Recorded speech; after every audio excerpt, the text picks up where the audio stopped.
So hello everyone, today I will discuss the explanation part of the circular matrix. Okay, so let me write here. So I hope you all are able to see. I'm new with this thing.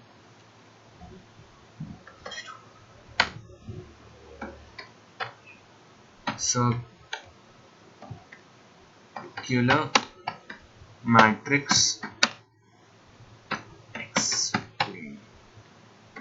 So you see, in circular matrix we actually use a square matrix. Now what's a square matrix? Square matrix वो matrix होता है जिसका number of rows और number of columns same होता है.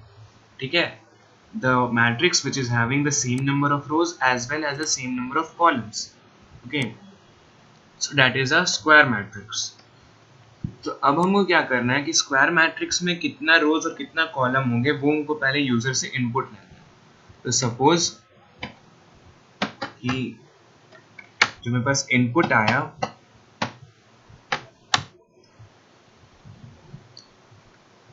वो है book में मेरा 4 दिया हुआ है, तो हम इसलिए यहाँ पे 5 ले लेते हैं. ठीक है, तो जैसे हमको इनपुट मिलेगा, the first thing which I will do is I will create a double dimensional array. Double dimensional array तो सबको आता ही होगा. m is equal to new int 5 5. Okay, सो ये हो गया मेरा डबल डायमेंशनल एरे बन गया जितना n इंटू एन का. अगर मैं यूजर का इनपुट n है तो मैं मैट्रिक्स आ जाएगा n से लेके n तक. ओके, तो अब हम बताते हैं मैट्रिक्स बनता कैसे. इस केस में सर्कुलर मैट्रिक्स होता क्या है. तो पहले हम यहाँ एक तो 5 इंटू 5 मैट्रिक्स बना लेते हैं.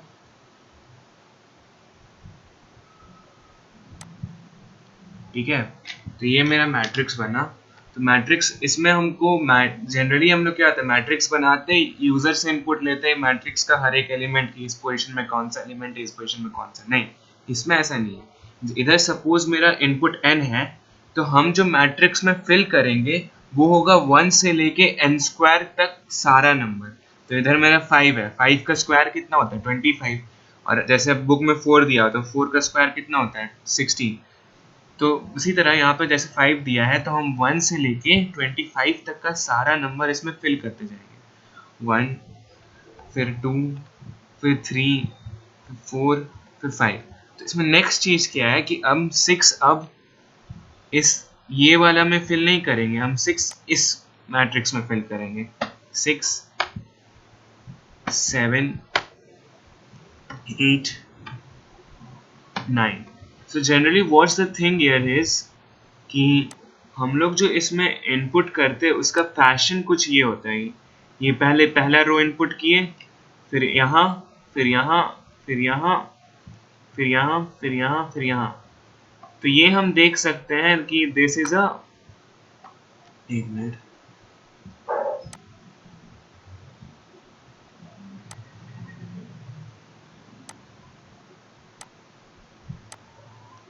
ये हम देख सकते हैं कि दिस इज अ, सॉरी, हाँ, we can see that this is a circular fashion of the matrix. ऐसे ऐसे जा रहा है तो मतलब सर्कुलर वे में फिल कर रहा है. यहाँ भी देख सकते हो ऐसे जा रहा, फिर ऐसे जा रहा, फिर अब ऐसे जाएगा, फिर ऐसे, फिर ऐसे, ऐसे, ऐसे, ऐसे. तो ये होता है मैं सर्कुलर मैट्रिक्स. ओके, जिसमें हम जितना मैं इनपुट है 1 से लेके उस इनपुट का स्क्वायर तक हम मैट्रिक्स में सर्कुलर फैशन में उस मैट्रिक्स को फिल करते हैं. ओके, तो उस हिसाब से 10 मेरा यहाँ आना चाहिए, 1 0, फिर यहाँ 11, फिर 12, 13, 14, 15, 16, 17, 18, 19, 20, 21, 22, 23, 24 और मैं फाइनल नंबर कितना आएगा 25। तुम देख सकते हैं कि मेरा स्टार्टिंग वैल्यू 1 था और जो एंडिंग वैल्यू था 25 वो मेरा इनपुट का स्क्वायर है। मैं इनपुट क्या था 5, तो ये उसका स्क्वायर है। ओके, इसको हाईलाइट भी कर दिए। अब हम लोग आते हैं इसका प्रोग्रामिंग पार्ट में। इसको हटा देते पहले, अच्छा से लिखेंगे। तो पहले हम लोग सारा प्रोग्रामिंग का सारा फॉर्मेलिटीज हटा लेते, जैसे कि इंपोर्ट ये सब कर लेते हैं।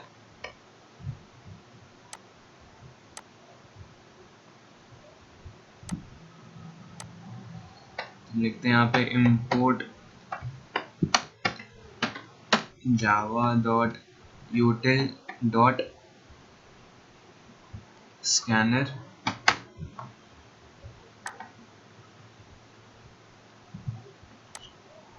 ओके, तो यहाँ पे हम क्लास मारते हैं सर्कल, क्लास का नाम सर्कल देते हैं। फिर यहाँ पे नीचे लिख देते हैं psvm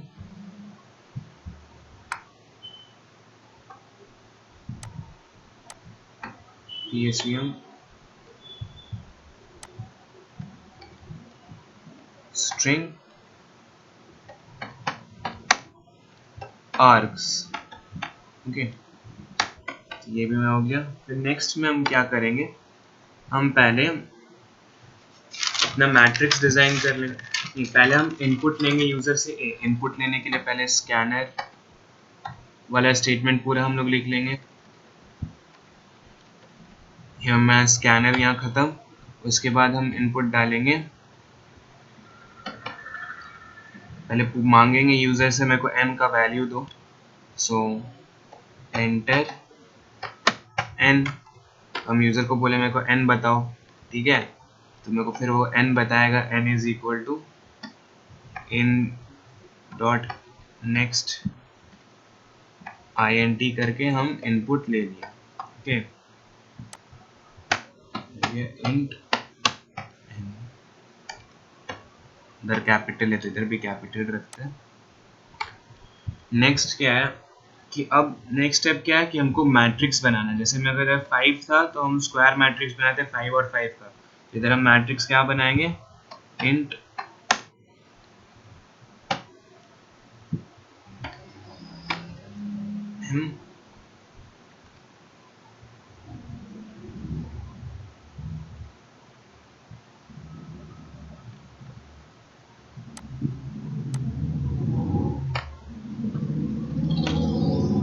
न्यू इंट, यहाँ हो गया n और यहाँ हो गया n। ओके, सो मैट्रिक्स भी बना लिए। नेक्स्ट हम इंट i ले लेते हैं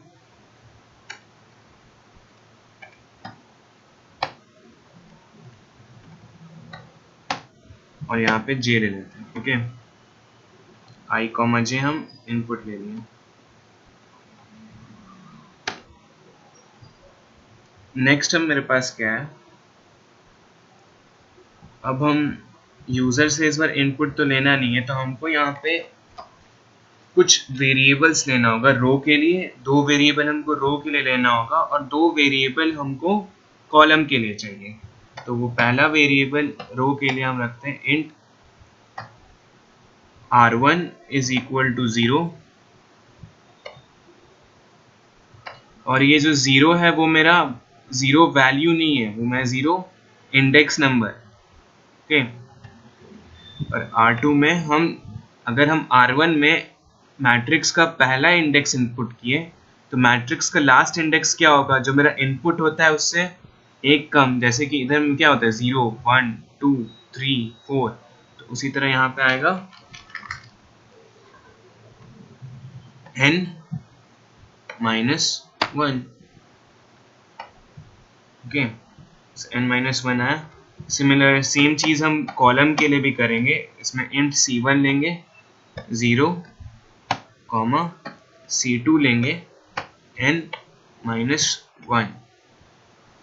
ओके, अब हमको तो इधर यूजर्स तो नहीं देगा ये सब value, this value will be not be given by these users.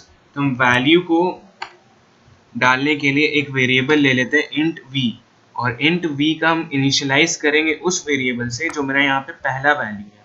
पहला वैल्यू मेरा 1 है, तो हम यहाँ पे 1 से इनिशियलाइज करते हैं। ठीक है, मतलब 1 से लेके 25 तक हम इसी वैल्यू को यूज करके प्रिंट करते जाएंगे। मतलब जैसे जैसे इनपुट करेंगे मैट्रिक्स में डालेंगे और इसका वैल्यू भी बढ़ाते जाएंगे। 1 2 3 1 से चालू होके 25 या तो n का स्क्वायर तक मेरा मतलब है। ठीक है, तो यहाँ पे ये मैं सारा वेरिएबल्स मतलब अपना जगह में डिजाइन हो गया। अब नेक्स्ट हमको क्या करना है, हम यहाँ पे एक वाइल लूप चलाएंगे। वाइल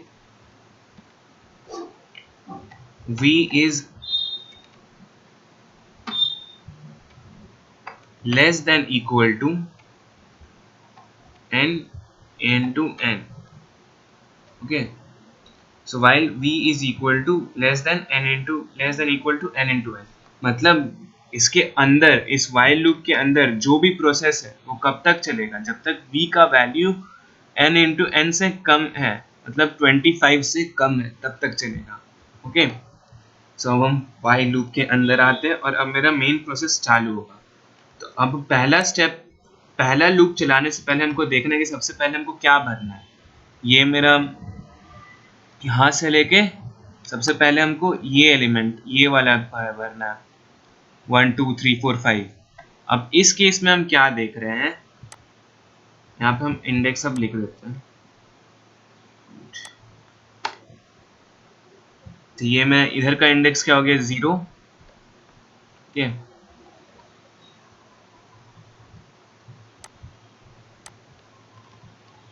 ये हो गया 1, ये हो गया 2, ये हो गया 3 या 4। ठीक है, और इधर भी मेरा इंडेक्स हो जाएगा 0 1 2 3 4। Hope it's visible.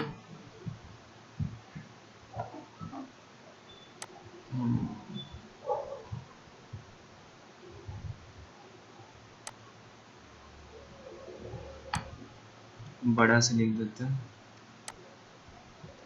27 13 ज़्यादा बड़ा हो गया। ठीक है, तो हम यहाँ लिख देते हैं। तो ये मेरा हो गया कॉलम का इंडेक्स 0 1 2 3 4, और ये मेरा हो गया रो का इंडेक्स। तो जब हम इसको फिल कर रहे थे तो हम क्या देखें कि मेरा जो रो का वेरिएबल है 0, वो तो सेम है, सब लोग देखिए 0th रो में है, मतलब पहला रो में ही है। लेकिन जो कॉलम का इंडेक्स है वो चेंज हो रहा है 0 1 2 3 4।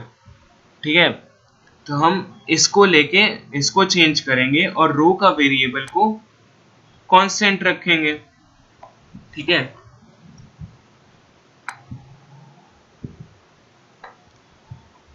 तो हम चलाएंगे for i is equal to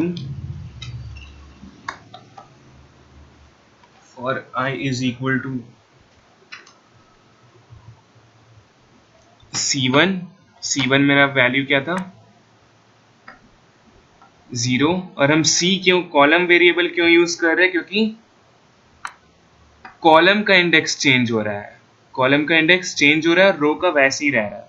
ठीक है, c1 is equal to i is equal to c1 and i is less than equal to, मेरा जो लास्ट है वो क्या है 4 है। 4 माने n-1, मतलब जितना मैं मैट्रिक्स का साइज है उससे एक, मतलब लास्ट इंडेक्स। तो c2, c2 में हम n-1, मतलब ये कॉलम वेरिएबल्स। जब भी एक कॉलम का इंडेक्स चेंज हो रहा है तो c1 और c2 यूज करेंगे, और जब भी रो का इंडेक्स चेंज हो रहा है, जैसे कि इस केस में बाद में बात करें, तो तब हम R1 R2 यूज करेंगे। ओके, आई से आई प्लस, यहाँ पे इनपुट ले लेंगे m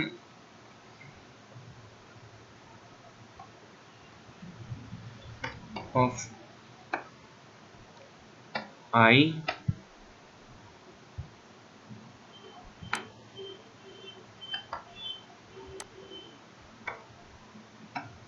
j is equal to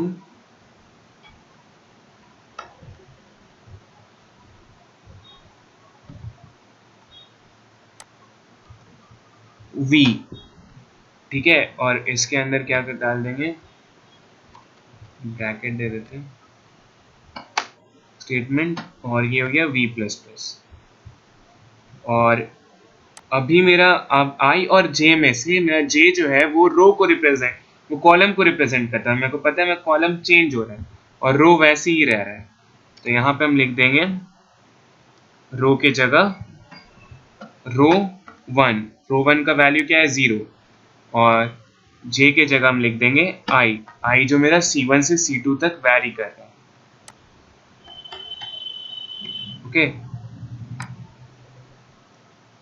अब रो वन हम वहां क्यों लिखें, क्योंकि रो वन का वैल्यू 0 है और 0th में ही मतलब रो कांस्टेंट रह रहा है।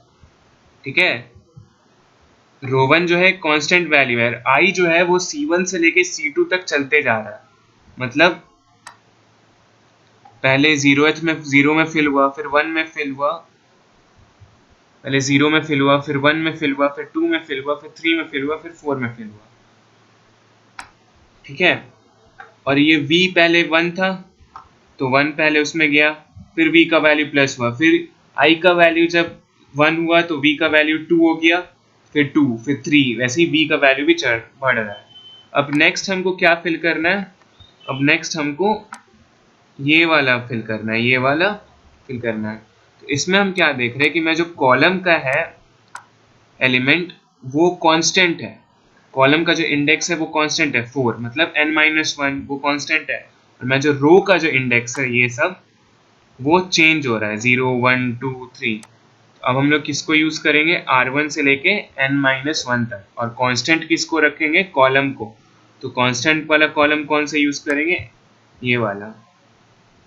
अब इस चीज में हमको ये एक बात और ध्यान रखना है कि जब हम ऐसे चल रहे हैं तो ये वाला जो मेरा प्लेस है ये ऑलरेडी फिल्ड है, हम क्योंकि इसको अभी यहाँ ऐसे करके फिल किए थे ये वाला प्रोसेस में, तो ये मैं ऑलरेडी फिल्ड है, तो हम यहाँ से चालू करेंगे 1 2 3 4 से। तो मेरा R1 का वैल्यू तो 0 है, तो हम यहाँ पे क्या यूज करेंगे नेक्स्ट स्टेप में,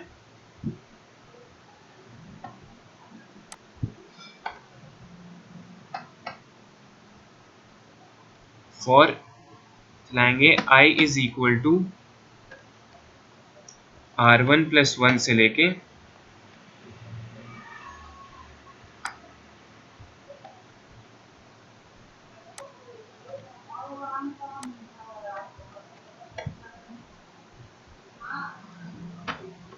R2 तक, और यहाँ चलाएंगे i प्लस प्लस तक। ठीक है, हम यहाँ R1 प्लस 1 क्यों किए, क्योंकि यहाँ पे ये 0th वाला है वो ऑलरेडी फिल्ड है, और मैं R1 का वैल्यू 0 है, मतलब हमको 1 से फिल करना है, तो R1 का वैल्यू हम 0 कर दिए। ठीक है, नेक्स्ट हम लोग क्या करेंगे, हम लोग को क्या वैरी कराना है, तो रो वाला जगह कौन सा होता है, पहला स्क्वायर ब्रैकेट, वहां पे i लिखेंगे, और कॉलम को कांस्टेंट रखना है। तो कॉलम मेरा कौन सा है, लास्ट कॉलम, मतलब n-1th कॉलम, में n-1 क्या है, C2 है, इसको हम यहाँ पे C2 लिख दिए। ओके, और ये मेरा हो गया v, और फिर v प्लस प्लस कर दिया। ओके,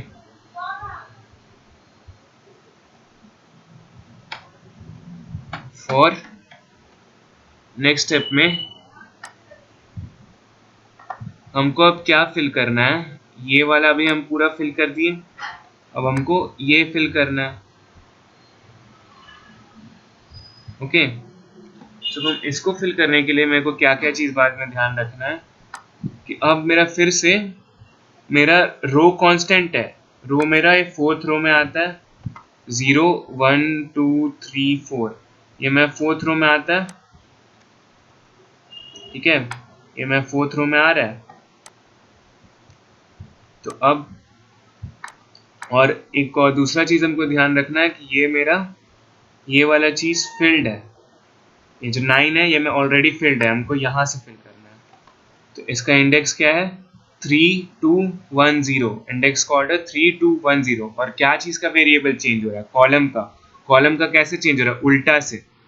ठीक है, तो मेरे को मतलब C2 से लेके C1 जाना पड़ेगा। अभी C2 मेरा क्या है, n-1। n-1 क्या होता है, n-1 अभी मेरा इस केस में 4 है, और हमको चालू किससे करना है, 3 से चालू करना है। ठीक है, मेरा नेक्स्ट फॉर में हम क्या लिखेंगे, for I is equal to C2 minus 1, I is greater than equal to C1, और यहाँ पे I माइनस माइनस, क्योंकि हम लोग बड़ा वैल्यू से छोटा वैल्यू की तरफ जा रहे हैं। I माइनस माइनस, फिर से यहाँ पे नेक्स्ट चीज फिर से हमको क्या ध्यान रखना है कि यहाँ पे हमको क्या चीज कांस्टेंट रखना है, रो कांस्टेंट रखना है। अब इधर कौन सा रो कांस्टेंट है, इस जगह पे लास्ट रो कांस्टेंट है, मतलब लास्ट रो का इंडेक्स 4 कांस्टेंट है, और लास्ट रो का इंडेक्स को हम क्या वैल्यू असाइन किए थे, R2। तो हम R2 को कांस्टेंट रखते हैं। m हमको रो वाला जगह में कांस्टेंट डालना है, तो हम यहाँ R2 लिख देते हैं। और फिर यहाँ पे जो जिस चीज को वैरी कराना है कॉलम को, तो कॉलम वाला जगह में I डाल देते हैं। तो is equal to V, enter करके V प्लस प्लस। ओके,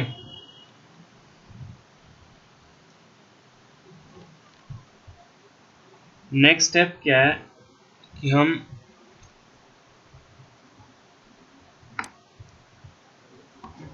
भरेंगे इसको, ये वाला पार्ट को।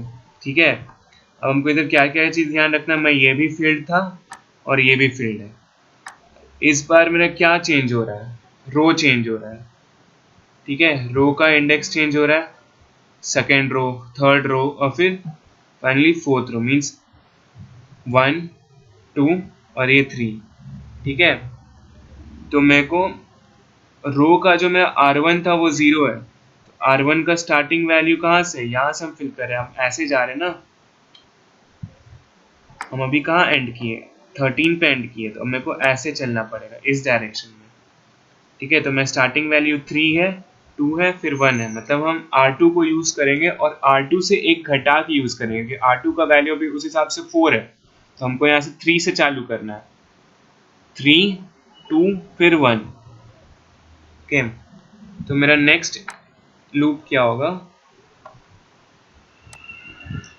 For I is equal to R2 minus 1 से लेके R2 माइनस 1 से लेके R1 तक, और फिर I माइनस माइनस कर देंगे फिर से, क्योंकि छोटा वैल्यू बड़ा वैल्यू से लेके छोटा वैल्यू तक जा रहे हैं। ओके, और फिर मैं नेक्स्ट क्या होगा, यहाँ पे हम लिख देंगे मैट्रिक्स ऑफ। अरे भाई हमको क्या चीज को कांस्टेंट रखना है, अभी हमको कॉलम को कांस्टेंट रखना है और रो को वैरी कराना है। तो रो को वैरी कराना है, तो रो वाले जगह में I डाल देंगे, और कॉलम वाला जगह में हमको देखना पड़ेगा कि मैं कौन सा कॉलम में हूँ। ठीक है, ये मेरा फर्स्ट कॉलम था 0, तो 0 वाला जगह में C1 डाल देंगे।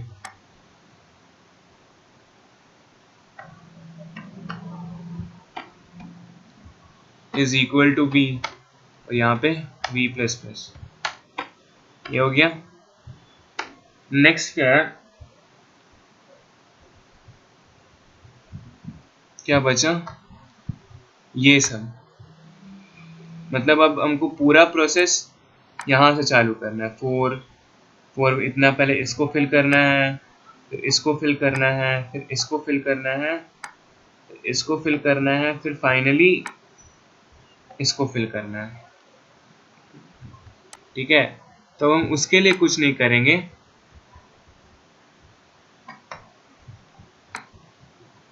अब उसके लिए हमको और लूप चलाने का जरूरत नहीं है।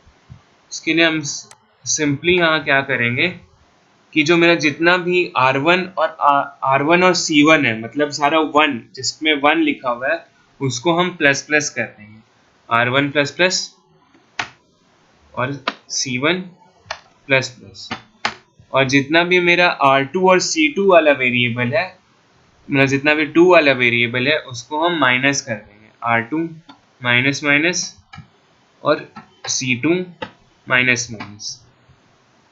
बस मैं प्रोग्रामिंग खत्म। वाइल, और फिर वाइल लूप बंद कर देंगे। लास्ट वाला ब्रैकेट किस चीज का था, ये वाला वाइल लूप का था। ओके, तो मतलब जब इतना यहां तक फिल हो, मतलब लूपिंग से हम यहां तक फिल कर लिए 16 तक। अब इसके बाद क्या हुआ, R1 का वैल्यू प्लस प्लस हुआ, मतलब वो 1 पे आया, और R2 का वैल्यू माइनस माइनस हुआ, मतलब वो 4 से 3 में आया।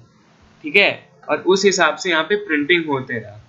तो अब नेक्स्ट स्टेप, हम मैट्रिक्स को प्रिंट कर देंगे। मैट्रिक्स प्रिंट करने सबको आता है, फिर बता देते हैं।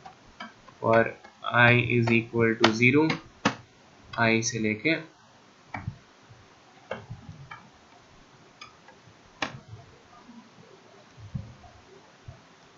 n तक, फिर i प्लस प्लस, फिर फॉर j से लेके 0,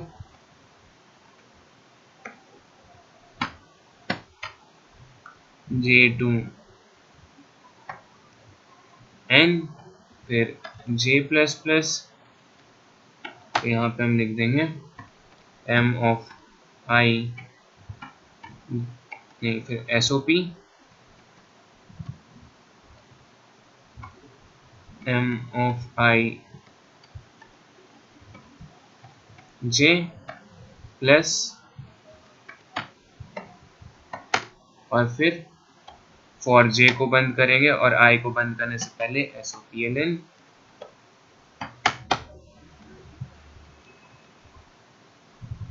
फिर हम क्या बंद करेंगे, अपना पब्लिक स्टैटिक वॉइड में, और फिर एक क्लास बंद करेंगे। तो इसी के साथ मेरा प्रोग्राम खत्म हो गया।